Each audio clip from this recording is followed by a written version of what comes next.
वंदे गो मातरम। साथियों, आज हम थायराइड के बारे में जानेंगे। आयुर्वेद में थायराइड से संबंधित रोग को अवटु ग्रंथि विकार कहा गया है। यह अनुचित आहार विहार एवं तनावपूर्ण जीवन जीने की वजह से होता है।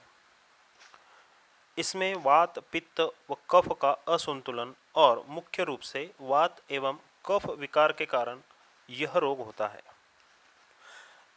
थायराइड का दूसरा सबसे महत्वपूर्ण कारण यह है कि आजकल हम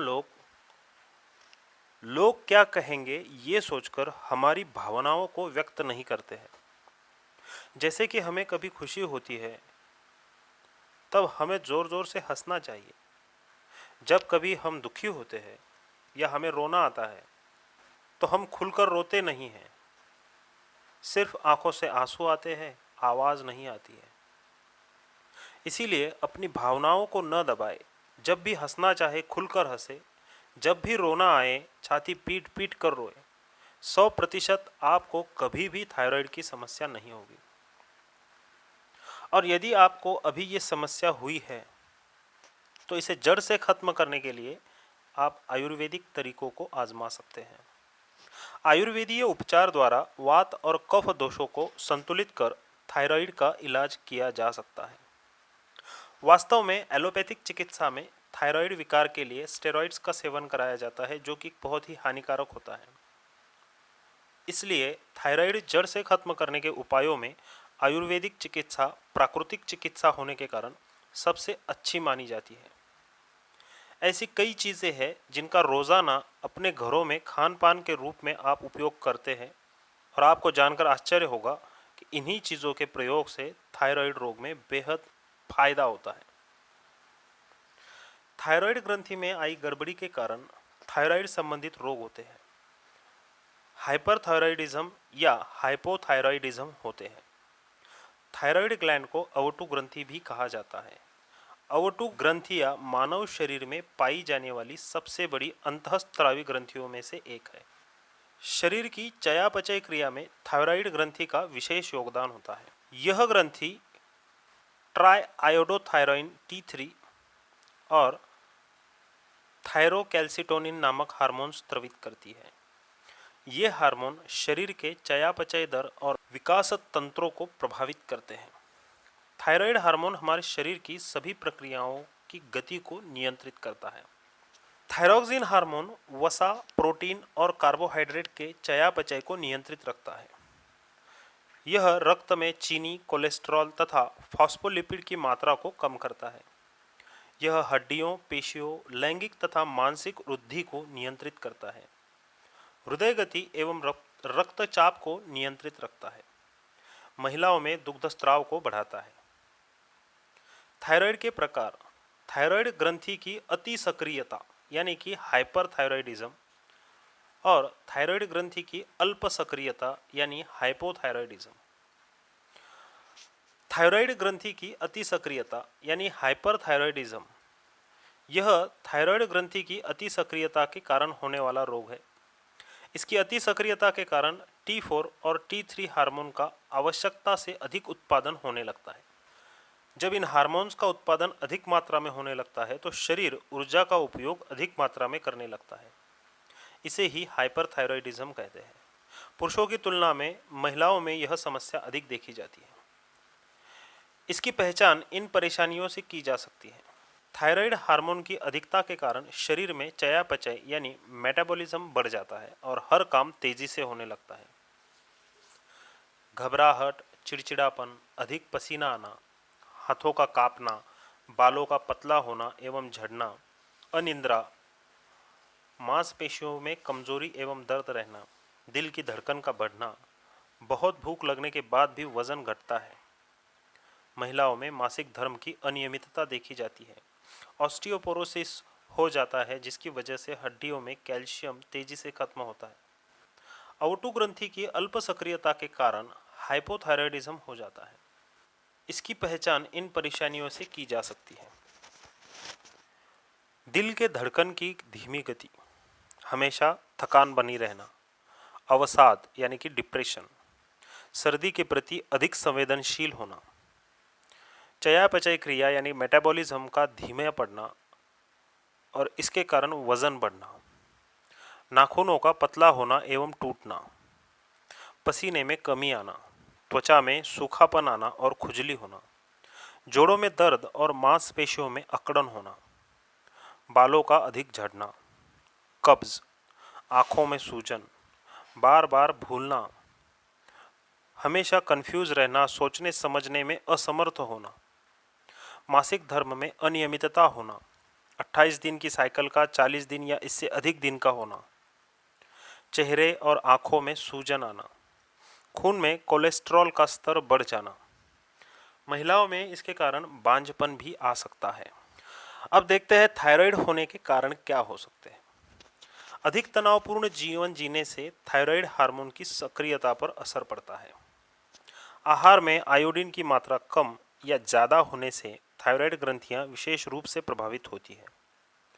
यह रोग आनुवंशिक भी हो सकता है।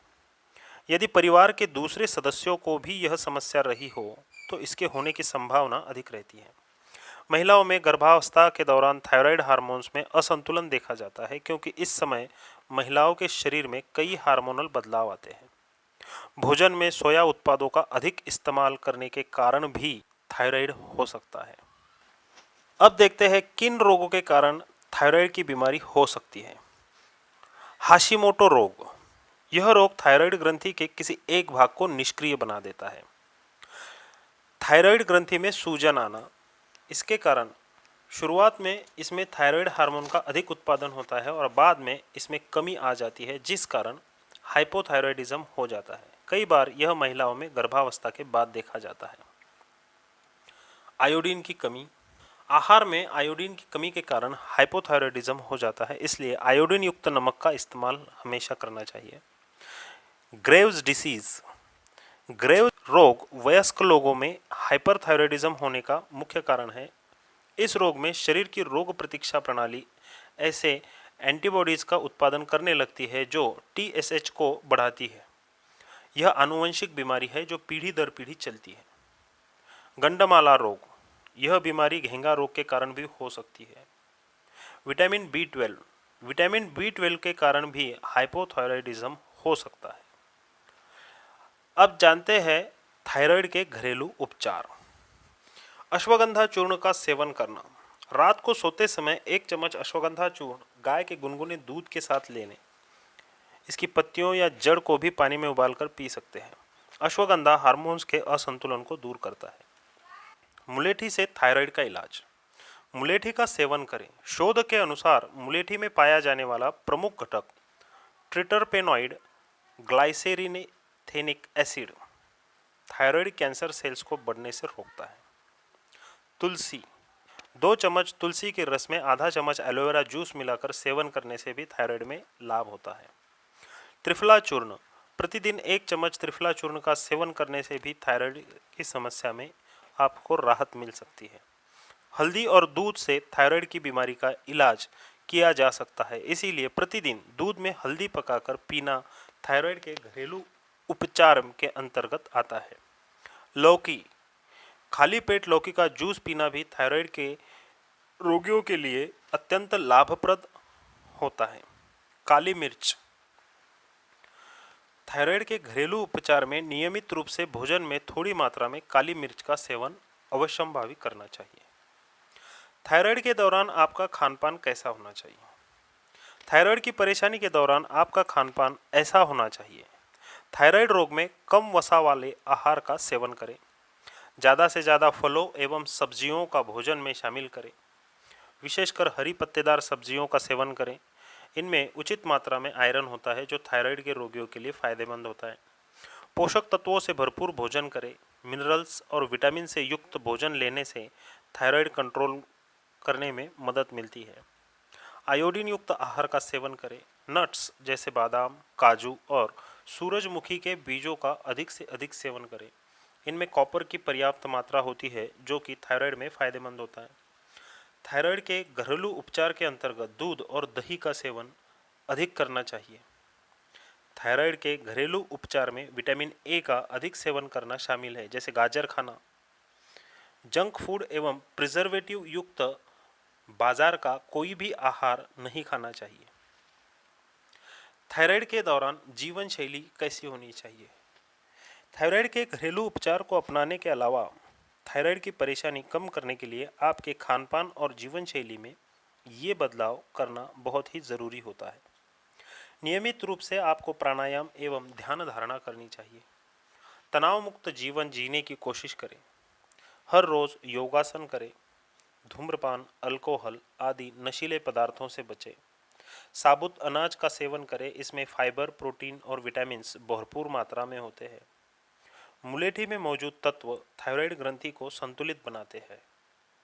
यह थायराइड में कैंसर को बढ़ने से भी रोकता है।